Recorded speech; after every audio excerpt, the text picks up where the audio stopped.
তাদের মধ্য থেকে এখন বক্তব্য রাখবেন আল্লামা দেলোয়ার হোসেন সাঈদীর সন্তান মাসুদ সাঈদী। বক্তব্য রাখবেন মাসুদ সাঈদী।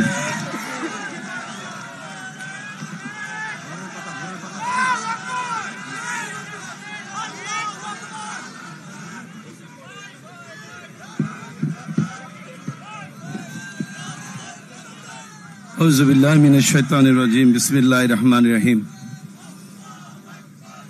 মায়ের ডাক কর্তৃক আয়োজিত আন্তর্জাতিক মানবাধিকার দিবস উপলক্ষে আজকের এই সমাবেশের আমন্ত্রিত জাতীয় নেতৃবৃন্দ, সুপ্রিয় সাংবাদিক বন্ধুগণ এবং আমার সামনে উপবিষ্ট বাংলাদেশের মজলুম জনতার প্রতিনিধিগণ, আসসালামু আলাইকুম রহমতুল্লাহি ওয়া বারাকাতুহু।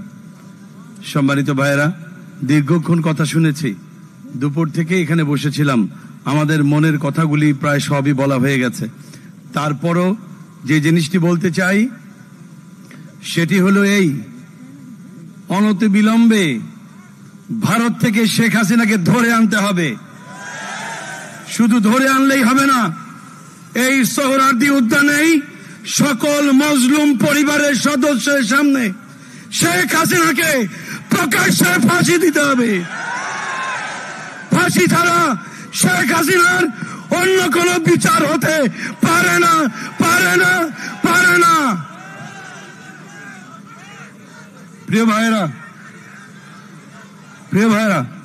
2010 সালের 29শে জুন জামাতের নিরীহ নেতৃবৃন্দকে তথাকথিত যুদ্ধাপরাধের মামলায় গ্রেপ্তার করে কাউকে 10 বছর, 12 বছর, 13 বছর কারাগারে আটকে রেখে তাদেরকে পরিকল্পিতভাবে হত্যা করা হয়েছে।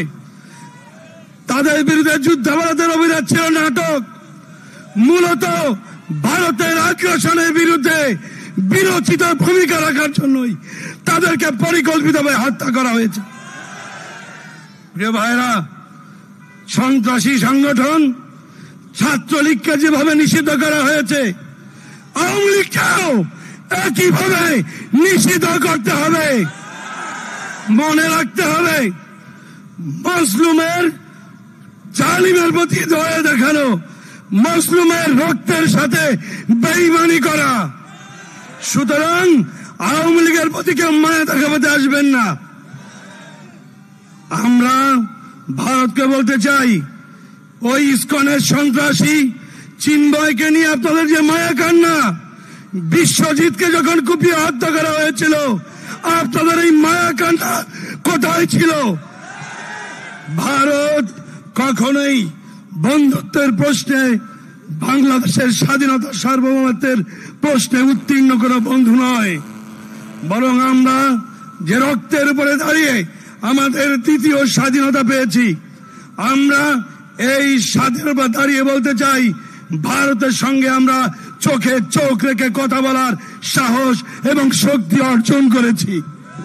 সুতরাং আমাদের সঙ্গে কথা বলবেন ন্যায্যতা ও সমতার ভিত্তিতে। আওয়ামী লীগের ওই নতজানু পররাষ্ট্রনীতি এই সরকারের আমলে আর এই ছাত্র জনতার গণ অভ্যুত্থানের বাংলাদেশে আর হবে না। প্রিয় ভাইরা, আজকের এই সমাবেশে শ্রদ্ধার সাথে স্মরণ করছি ওই 28শে অক্টোবর লগি বৈঠা দিয়ে সাপের মতো পিটিয়ে আওয়ামী লীগ তাদেরকে হত্যা করেছিল, সেই শহীদদেরকে।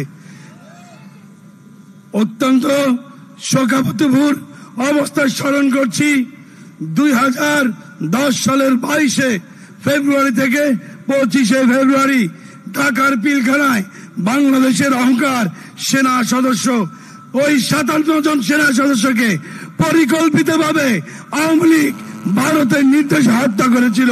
আজকে সেই শহীদদেরকেও স্মরণ করছি। প্রিয় ভাইরা, 2013 সালের 28শে ফেব্রুয়ারি আমার সম্মানিত পিতা আল্লামা সাঈদীকে অন্যায়ভাবে ওই ট্রাইব্যুনাল থেকে ফাঁসির রায় দিয়েছিল। ওই ফাঁসির রায়ের প্রতিবাদে সারা বাংলাদেশে যখন মানুষ বিক্ষোভে ফেটে পড়েছিল, ওই বিক্ষোভরত মানুষের বুকে গুলি করে প্রায় 300 মানুষকে খুনি হাসিনা হত্যা করেছিল। আজকে সেই শহীদদেরকে স্মরণ করি। প্রিয় ভাইরা, 2013 সালের 5ই মে বাংলাদেশের ইতিহাসের আরেকটি কলঙ্কিত অধ্যায়। খুনি হাসিনা বাংলাদেশের শ্রেষ্ঠ সন্তান আলেমদেরকে বিনা অপরাধে গুলি করে গভীরতা হত্যা করেছে। আমরা সেই সমস্ত শহীদদেরকেও স্মরণ করছি। একই সাথে আমরা বলতে চাই, বাংলাদেশে অবশ্যই একটি সুষ্ঠু নির্বাচন হতে হবে, কিন্তু সেই নির্বাচন অবশ্যই অনুষ্ঠিত হবে সংস্কারের পরে। ছাত্র জনতার রক্তের সাথে, আওয়ামী লীগের সাথে, ভারতের সাথে আপোষ রফা না করে কোন নির্বাচন হবে না। আমরা চাই একটা সুন্দর সুষ্ঠু সংস্কারের পরে সুষ্ঠু একটি পরিবেশে 18 কোটি মানুষ ভোট দেবে। সেই ভোটে বাংলাদেশি জাতীয়তাবাদ এবং ইসলামী মূল্যবোধে বিশ্বাসী সরকার গঠিত হবে ইনশাআল্লাহ। প্রিয় ভাইরা, শেষ কথা বলতে চাই, মাননীয় তথ্য উপদেষ্টা এখানে আছেন। সরকারের ভেতরে এখনো আওয়ামী লীগের দালাল আছে। আমরা দেখতে পাই ঢাকার রাজপথে আনসার লীগের নামে, সুবিধা বঞ্চিত লীগের নামে, কিস্তি লীগের নামে এখনো ঢাকার রাজপথে আওয়ামী লীগ রাজপথ দখল করার পায়তারা করে। প্রশাসনের সহযোগিতা ছাড়া কিভাবে তারা রাস্তায় নামে? আমরা সরকারের ভেতরে ঘাপটি মেরে থাকা ভারতের দালালদেরকে অবিলম্বে বহিষ্কার দাবি করছি। একই সাথে শেষ কথা, যে ট্রাইব্যুনালের মাধ্যমে দেশপ্রেমিক ভারতীয় আগ্রাসনের বিরুদ্ধে বীর যোদ্ধা আলেমদেরকে হত্যা করা হয়েছিল, ফ্যাসিবাদের দালালি করেছে যে সমস্ত বিচারকেরা, ওই সমস্ত বিচারকদেরকেও বিচারের আওতায় আনতে হবে। প্রিয় ভাইরা, আমরা সোজা সবটা কথা বুঝি। আমরা অনেক রক্ত দিয়েছি। 24-এর গণঅভ্যুত্থানের পরে বাংলার কোন মায়ের মুখ খালি হোক, এটা আমরা চাই না। সুতরাং পরিষ্কার ভাবে সুন্দর একটি রাজনৈতিক বন্দোবস্তের মাধ্যমে একটি সুন্দর, সুষ্ঠু, শান্তি এবং ইনসাফপূর্ণ রাষ্ট্র গঠনের উদাত্ত আহ্বান জানাচ্ছি। আমার সংক্ষিপ্ত বক্তব্য শেষ করছি। নিপাত যাক ফ্যাসিবাদ, নিপাত যাক মুজিববাদ।